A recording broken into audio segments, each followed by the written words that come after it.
When hospitals are trying to say to insurance companies, hey, scratch our back a little bit, help us out with rates. We're dealing with all this pandemic, blah, blah, blah. If the payers agree to that, they're not absorbing that. They have boards of their own. They have quarterly profits. They're going to pass that expense on. So who do they look to? They look to the big employer companies that are their members. They find ways to pass it on to them. And then those employers, same business, same quarterly profit boards, they have accountability. What do? They pass it down to their employees with new benefit designs. So you're seeing constantly the American consumer, all this inflation is just trickling down to them. Without supplies, there's no surgery. Without products, there's no patient care. Welcome to Power Supply, the healthcare supply chain podcast focused on helping you navigate the intricacies of logistics, purchasing, contracting, and supplier relationships. Each episode, we speak with healthcare executives, supply chain leaders, and innovative entrepreneurs from across the country as they share their stories, experience, and expertise on the industry we love. From the loading dock to strategic sourcing, from buyers to the C-suite, and across the enterprise, we tackle the real-life issues impacting the healthcare supply chain. Whether you're tuning in for conversation or inspiration, we're glad you're here. You're just in time to hear it from the source and stock up on insight. So sit back and plug into Power Supply. Today, Hayes, Gary, and I are speaking with Andrew Donahue, Director of Healthcare Finance Policy at HFMA. And Andrew is going to tell us a little bit about the organization, but we have had a guest from HFMA once before, Gary, and this is really about the finances of healthcare. There's a lot more alignment between supply chain and the CFO these days. We're going to be talking to Andrew not only about that and why CFOs are more involved and interested in what is going on within healthcare supply chain today, but also let's start looking at the financial pressures and some of the demographics that are coming into play with payer mix, et cetera. It's a high level conversation about the finances of healthcare today, but I think it's really going to help put things into context about why we're feeling what we're feeling coming out of the pandemic. Justin, it's a really important part that he's going to bring up. And it sounds like what we're going to hear is he's coming from, he's based in DC and he's in the hub of what's happening with policy. So interested to see as part of the supply chain continuum, it is that payer mix. It's what looks like at the end. It's the product from dock to dock. And then once it gets billed to the patient, and what's it look like from a government standpoint to a private commercial payer standpoint, and I'm really interested to see where he takes it. So looking forward to a little different take on today's discussion. So looking forward to it. All right, Andrew's up next. Stay with us. I'm Hayes Walter. This is Gary Skinner. And I'm Justin Poulin. From the studios of Healthcare HQ, you're listening to Power Supply.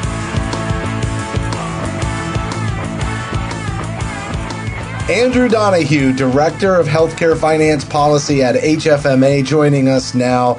We have done a prior podcast on HFMA, so we'll introduce the organization here in a second, Andrew. I got to see you present for a CQO Leadership Summit at AHRMM's annual conference and really found what you had to say interesting, especially related to the financial future of healthcare. And we all know that there are financial constraints right now. We've seen the numbers, but let's start looking out into the future. You're going to help us do that. So welcome to the Power Supply Podcast. Yeah, thank you, gentlemen. Pleased to be here. I can already tell it's a motley crew, some interesting fellas. So I think we'll have some fun today. Andrew, you're going to fit right in if you've already noticed that in this quick second. All right, Andrew, I think you live or you work in DC, I think. That's right. You're on vacation. Tell us where are you today? Where's the fun place to be? I'm in Virginia. I'm doing a staycation, gentlemen. I've got 3 kids under 3, so getting them loaded up sometimes is not worth it. So we're going to the amusement park here this week. We're just taking it. King's Dominion? No, Busch Gardens in Okay. Williamsburg, Colonial Williamsburg. It's right beside that. See it. It's a great place. I've been there with my kids years ago. So, Yeah. All right. That's, 3 under 3. That's, you're a busy man. Next time we do this, I'll tell you about Tahiti, and I need to plan something a little more exciting, exotic. Yeah, One you'll day, learn it one by day, then. gentlemen. One You'll day, learn it yeah. by then too. It sounds Exactly. like. Exactly. I'm putting it So on time. Andrew, what's your background? Obviously we're going to be talking about, finance today, but, how did you find HFMA and what were you doing before that? Yeah. So I've been with HFMA. I'm new to HFMA. I've only been here about a year. I grew up in healthcare. My father was a hospital CEO, literally lived the industry. And so I knew I wanted to do that with my life. I think it's a great calling, working for your community, in your community. But I didn't want to dive right into healthcare undergrad. So I went and worked on Capitol Hill. I was a health policy analyst there for a congressman for Virginia for about 5 years. After that, I got my MHA at Virginia Commonwealth University, and then I worked in administrative roles at hospitals across the Southeast, so for-profit and not-for-profit. But I'll tell you what brought me to HFMA was, and where I think we're going to talk about this today, is what I see as just transformational changes in our industry. My father's era of healthcare, the proliferation and growth in hospitals across the country and the expansion of these government programs, I think we're moving out of that era of proliferation and we're moving into an era of rationalization. So, I've got 30 years ahead of me, and the question for me is where can I have the biggest impact? And I think policy, helping people understand the future, helping our communities adapt to some of these new technological changes, macroeconomic changes, it's a whole different world. And I'm going to love talking to you about it today, but we've got a lot of changes coming that folks are really looking at yet.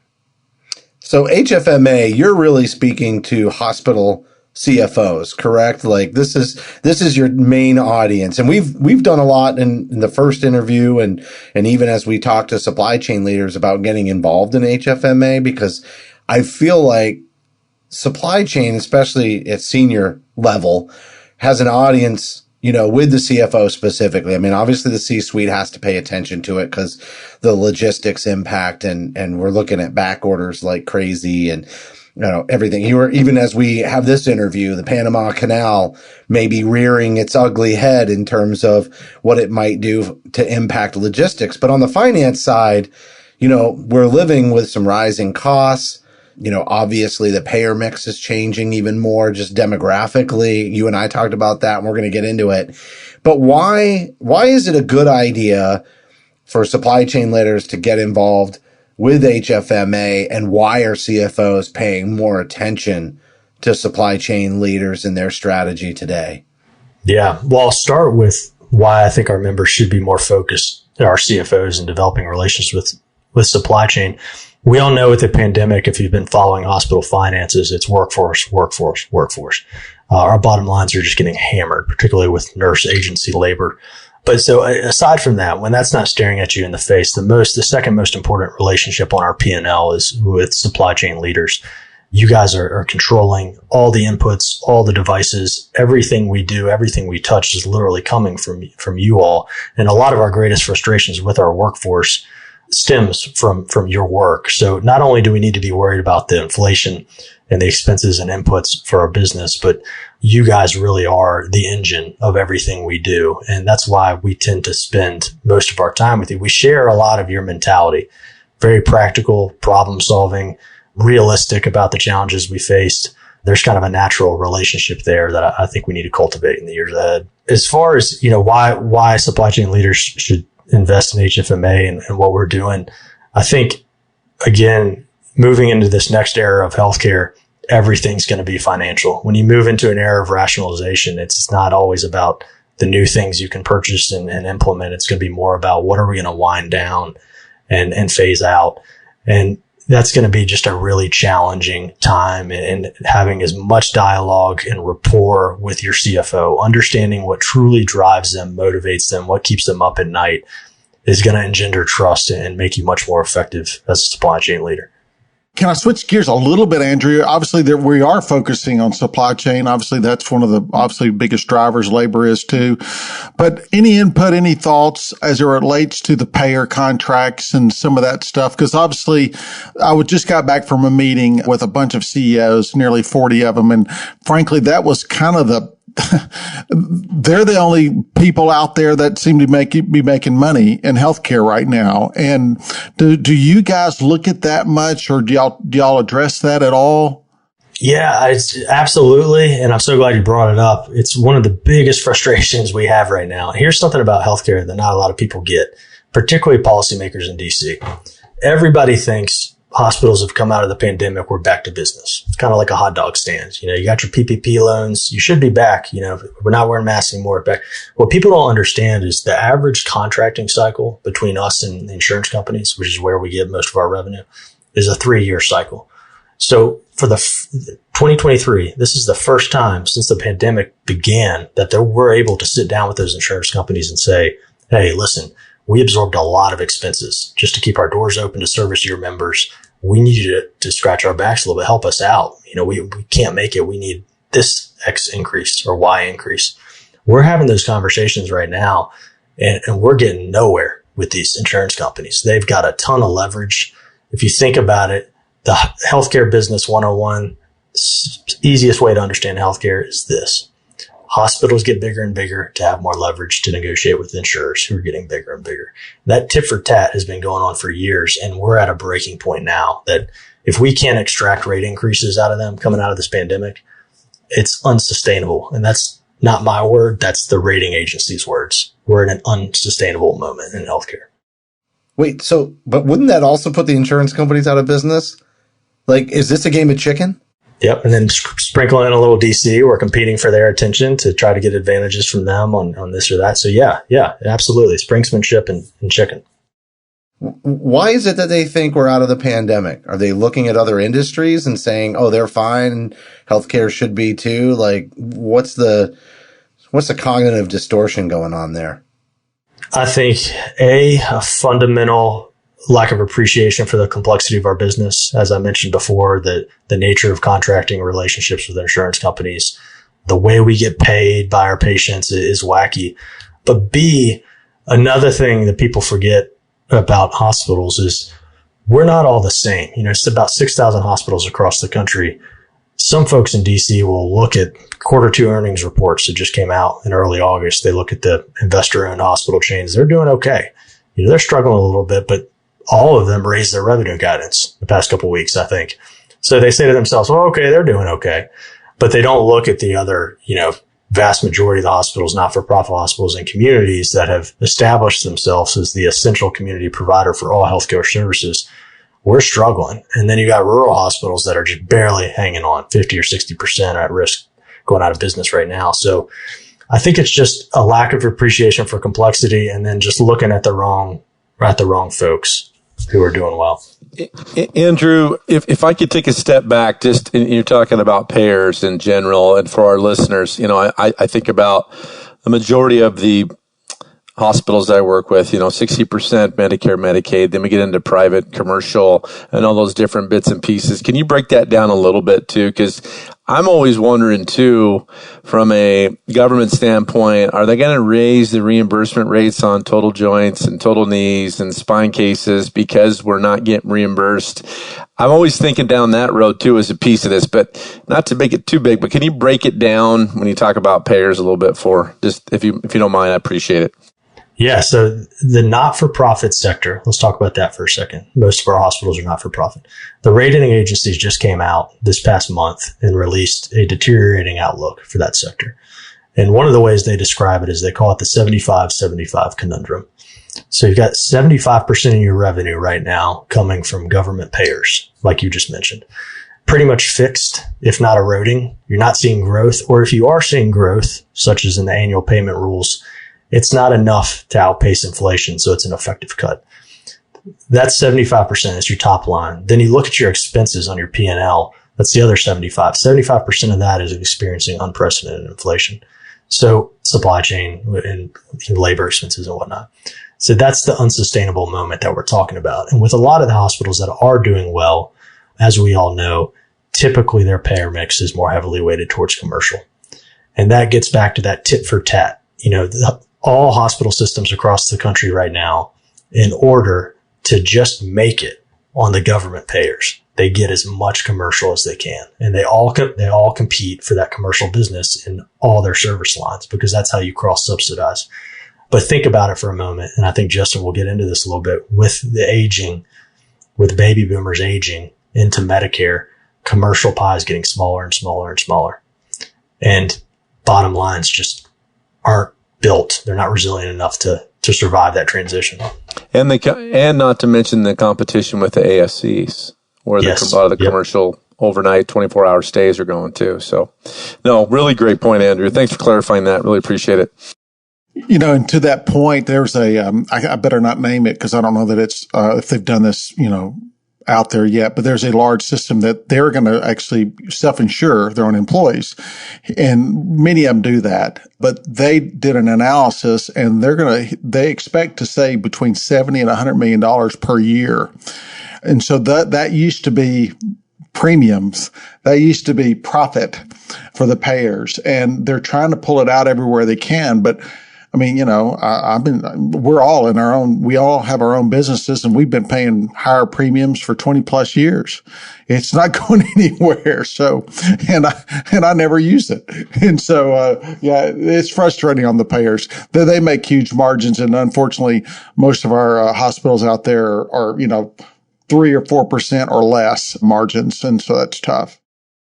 Yeah, you bring up a good point. Let's go back to inflation for a second, because a lot of people don't understand this about healthcare. Just visualize this with me for a moment. So when hospitals are trying to say to insurance companies, hey, scratch our back a little bit, help us out with rates, we're dealing with all this pandemic, blah, blah, blah. If the payers agree to that, they're not absorbing that. They have boards of their own. They have quarterly profits. They're going to pass that expense on. So who do they look to? They look to the big employer companies that are their members. They find ways to pass it on to them. And then those employers, same business, same quarterly profit boards, they have accountability. What do? They pass it down to their employees with new benefit designs. So you're seeing constantly the American consumer, all this inflation is just trickling down to them. And that's why we've seen, since the Affordable Care Act, a rise in high deductible health plans. If you think about it, nowadays, everybody has to pay so much out of pocket just to access healthcare. That's a reflection of that inflation dynamic passing down. That's a really, really good point. I think someone told me the other day, the average American only has about $400 or $500 of disposable income, quote, emergency fund. But the average out of pocket cost is I think it's $1,400 per experience if you had to go to the doctor, ED. So they don't have the money to pay. Even if you're insured, you're underinsured because of the catastrophic, basically. And another reflection of that is this Pew Research poll I saw, I think last month. They asked Americans to rate every issue that was very important to them. And they did their funky methodology and they came up with their list. So things on it like terrorism, gun violence, the ability of Republicans and Democrats to work together, education curriculums, everything you hear about in the media was all on that list. You know what the number 2 issue was. The first was inflation. Number 2 issue, healthcare affordability. It should be. Look at the demographics. I mean, the boomer generation is moving into a whole different era. Now, they were the wealthiest generation. And I want to take that private pay scenario that Hayes mentioned and kind of segue into this mix, and a demographic mix, because it's heavily weighted towards an aging population that is going to have rising costs of healthcare. And what you're saying is this is the worst time for that to happen. But there's some economics behind that we're going to discuss. But going back to self-insured, this is a good model for a lot of preventive maintenance, or I should say preventive medicine, really focusing on wellness program benefits. That works really well in that self-insured model. Having a high deductible for the younger employees and having an HRA that they feed into while they're healthy to help them take that hit, to Hayes' point, and having that kind of squirreled away tax-free. There's a way to navigate that. But typically, how that works is that aging population comes out of their insurance mix to keep the rates down. And that means they start moving as they age into government funded insurance, right? And so it's not private pay anymore. It's not that self-insured piece. And we're seeing a big boom of that. So that doesn't help inflation either, right? Or our national debt, because we're paying for something that we've already mortgaged off a long time ago. Can you talk about what that demographic change, and how that's impacting at the same time we're seeing, some pretty crazy rates with inflation? Yeah, absolutely. So I've been banging this drum for as long as I can remember. And right now is more important at a time than ever for our CFOs to look up, because we've been staring down with the pandemic into our microscopes trying to solve those issues. But we have got a tidal wave coming at us. By 2030, every baby boomer will be 65 or older. So essentially they'll be almost into Medicare, if not already electing into Medicare. We don't have enough people coming behind them. When you look at the Census Bureau demographic pyramids, literally it goes from a healthy triangle to an inverted triangle. We don't have enough people coming behind them generating enough tax revenue to support the programs that we've designed for these baby boomers. So what that's going to mean is between now and 2030, every year it's going to get worse and worse and worse from a payer mix perspective, but it also affects your procedure mix. These folks need more chronic care. They're not doing healthy elective procedures that are good for your bottom line. It's just going to hit us in so many different ways. In the workforce, we're not going to have an available talent pool. We don't have enough people coming up. Nurses that are experienced are leaving. It's burning out younger nurses who are stepping up and experienced, not able to carry their weight. So it's all these impacts, and it's starting now. It's going to hit its peak in 29 and 30. And then later in the late 2030s, our population is supposed to stabilize. We have more people coming in, but this is going to be a really challenging transition period for us. What's that mean for quality delivery, right? Like the economics are behind everything in terms of our ability to deliver quality care. And I think everybody who's listening to this who has a role in supply chain probably understands that connection a lot better than maybe just the average clinician. The clinician may feel it in terms of the stress and the workload and maybe the compromises that they, are, somewhat ethically conflicted on, right? Like what you learn in nursing school isn't necessarily what happens when you, get out there in the field. And I feel like these financial constraints are going to have an impact on that. But what does that mean for quality? What would your concerns be, speaking at a high level? For our constituency and myself included, the honest answer is we're not well versed to give you an answer. It's why supply chain is so critical. It's why our clinicians are so critical, because we're going to be daily watching the markets, watching the rating agencies, watching inflation, watching our P&Ls. We're not equipped to even answer that question or think about it, to be honest with you, Justin. So can we take any lessons from other countries? I mean, this is obviously something that's, hitting the US, but it's not like our demographics match up across the globe, right? Have other countries gone through periods like this with similar sort of payer mixes and demographics in terms of like, an aging population, and what can we take from that? Yeah. So the good news is we're not alone. Every advanced industrialized nation is dealing with the same thing. Japan has been struggling with it for a couple decades. We can look to them and their model. They're seeing the impacts of it from an economic growth perspective. I mean, they have been just stagnating for years and years. But Europe is struggling with this. Germany's struggling with it. The nations that are doing the best with it are New Zealand or Australia or the United States. We're settler nations. It may not feel that way, that we're open to immigration, just the political discourse, but relatively speaking, with other nations around the globe, we do a good job with it. That really is ultimately going to be one of the solutions, along with technological advancements. Maybe you don't need a nurse to sit in a room. You can have a remote monitoring service, or those kinds of solutions are going to have to come into play to do this. But the American people, as we all know, are not good with sacrificing what we believe is our right. So we've built this incredible social welfare state since World War II. We've proliferated it again, and now we're entering that era of rationalization. It's just going to be a really uncomfortable time for everybody. All right. So I think everybody is sufficiently scared. Yeah. This is really good. Informative. I think it's really good. Andrew, I got a follow-up question to this. Well, we've got Hayes somewhere down in Tennessee. We got Justin out in Pennsylvania, and we got myself in Idaho. Is it time that we talk to our representatives about this? Is it to support you all the way to DC? What recommendations do you have for local peeps like us and others that might be listening to this podcast? It's an excellent question. I think policymakers in DC are perfectly designed to respond to those who vote. And the ones who vote are exactly the ones who are not going to want us to take the eye off the ball and trim down the programs that they're about to step into.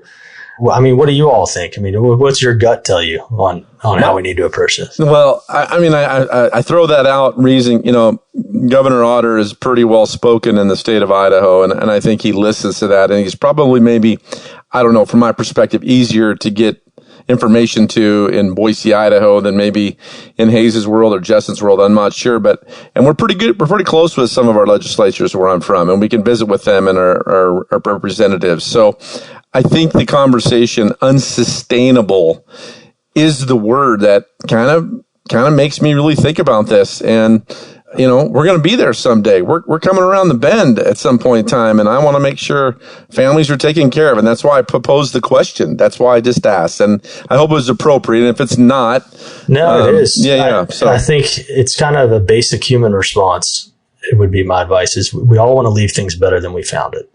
And I think for that generation of legislators who are maybe more advanced in their career, it is understandably hard for them to see how great it's been for so long.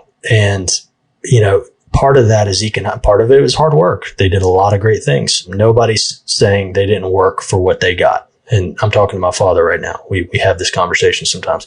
Hey, man, you did a great job. Thank you. You worked hard for what you got, but you also benefited from the greatest economic boom in human history after World War II. We designed an economic and international financial system that lifted us and lifted the rest of the world, to our credit, but lifted us. We've been riding that wave for decades. And all that's happening now is a demographic shift that is nobody's individual fault. But folks need to recognize now that what may felt like they were entitled to get because they worked so hard isn't necessarily maybe the right thing. Maybe, part of it is sacrificing for the next generation and changing your mindset on what is yours and what you have rights to. I think you touched on something else too. That's also a scary proposition, I think, for people to think about, because as they're approaching end of life, the idea that they would sacrifice all those years of work and two income families and everything else that happened during that to then not realize it. I think a lot of them maybe are financially prospering enough to do what you're saying, but there's also many that didn't necessarily prosper at that level. And that's a tough pill to swallow. I can see that's going to be tough. And it's still, that group's still voting too. And they got a lot of time to research. And so I think that's another consideration that you probably could highlight with your work in DC. Yeah. I mean, you can't swim against human nature, and I'm not even judging it. It's just, these are truly the most difficult questions we're going to have to answer as a society. So I don't pretend to have any simple solutions here, but I think the first step is just taking a step back and understanding the forces underneath our economy, the forces underneath our political system. Take some of the personality out of it. Some of these things were going to happen, and we've known about it for decades. We weren't ready for it, maybe necessarily because our political system doesn't reward long-range planning. And that's okay. We don't need to point fingers at everybody for it, but now might be the time to recalibrate a little bit. There was one other area that I want to highlight before we wrap up here too, which is really those rural communities and rural health systems are really going to struggle. And even from I've had so many conversations about this recently. I just feel like this is an under-focused area that's going to need a lot of help. But these are, our farming communities. So you may not live in a rural community, but if we don't solve for this, who's going to live there? And what kind of, this is where our food sources come from. And this is how we sustain our ability, to literally sustain life. And so I sometimes wonder about that short-sightedness that, even healthcare reform is kind of, unintentionally put those rural hospitals at risk and those health systems. And they're so small that they can't necessarily draw on a lot of experience to survive rapid changes. Many people are wearing multiple hats. So how do they possibly get all the information and resources, through one or two people that are carrying the weight, maybe in a supply chain role at a facility like that? And how do they keep up? I feel like those are some things that really got to be accounted for too. And especially when we look at, funding, how does that payer mix look at? Do they do adjustments for those communities at all? Yeah, some government reimbursement programs definitely adjust for that, but you can't adjust for just a business model that can't be supported with population. So in these rural communities, we built really robust community healthcare systems back in the 1950s, 1960s, called the Hill-Burton Act. We just literally said, this community, you get a hospital. This community, you get everybody gets a hospital. And we just built overbuilt. Then we developed all these government financial programs that provided care to folks. We grew and grew and grew. And now with this contraction, they can't support the business model. So the answer is just, you've got to partner. You have to partner. It doesn't mean you have to necessarily give over your operations to a larger system, but you have got to pilot and partner your way out of this. It's like having these 3 kids at home right now. It takes a village. It takes a tribe. You can't do it on your own when you're overwhelmed. And these rural communities, to no fault of their own, are going to be overwhelmed. They can't sustain the assets and the vision and aspirations they have with the demographic profiles that are coming. It's 3 against 2. All right. Yeah. All right. As we wrap up, I'm gonna try to dig one glimmer of positivity out of this. Let's do it. We need something. The conversation will hopefully spawn some innovators out there, some disruptors out there. Like, that's what we need. That's and us finance folks, we're very conservative. All right. We're professional skeptics. Our job is to paint it the way we think we see it so that we can get ready for it. There's a lot to be optimistic about. One is just a remarkable work ethic in this nation. And it may not seem that way with other generations, but I would never bet against us. But more than that, we're still on the cutting edge of technology. We still own the microchip industry, all the advanced industries that we need to dominate on an industrial capacity. We're there, and we're not going anywhere anytime soon. Technology is going to be our way out of this, just like every generation before us with the steam engine, the railroad, electricity, airplanes, etc. We've been at the cutting edge, and we're going to keep on doing it, and we're going to find solutions to all these problems. It's just going to be a little uncomfortable because we're going through this demographic transition period.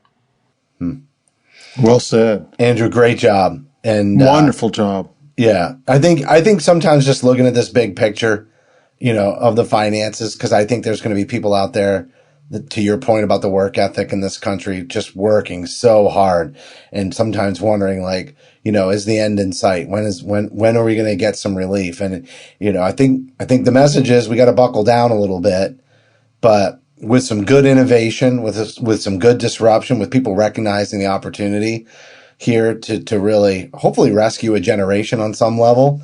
We definitely, I think we've had several conversations where it's like, is everybody just waiting for, the government or the payers to bail us out? And I think everybody is looking for that, but we got to stop looking for that. And we've got to look internally, in other ways to find, how do we create efficiencies? How do we streamline adoption of technology that can help us attain those efficiencies? Because to your point too, those demographics that are increasing the healthcare costs, they're coming out of the workforce. So, I think the old model during that proliferation stage was just throw more bodies at it. And that's not what happens in rationalization, is it? No. And, I think a lot of people often just get burned out because they can't put the current moment into context. I think this big picture stuff sometimes is good because it can just motivate you. You just need to reframe things. Every generation has its charge, has its mandate, has its contribution to America. I don't believe there is one single greatest generation or anything like that. We're just all uniquely confronted with a different set of challenges. The problem for our generation today, the younger generations, is we're not putting that challenge into context. We don't understand it. Our job is to help rationalize this nation off some of the grand programs we've created. That's our new charge, and we just all have to kind of recalibrate to that.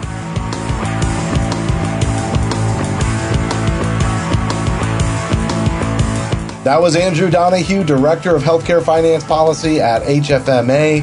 We are talking about the finances of healthcare, and we got a real good look into the future, really forecasting out over the next 7 years, Hayes. And we knew the demographics were changing. We knew the finances were getting tight. I'm not sure that we talked nearly enough about what to really anticipate.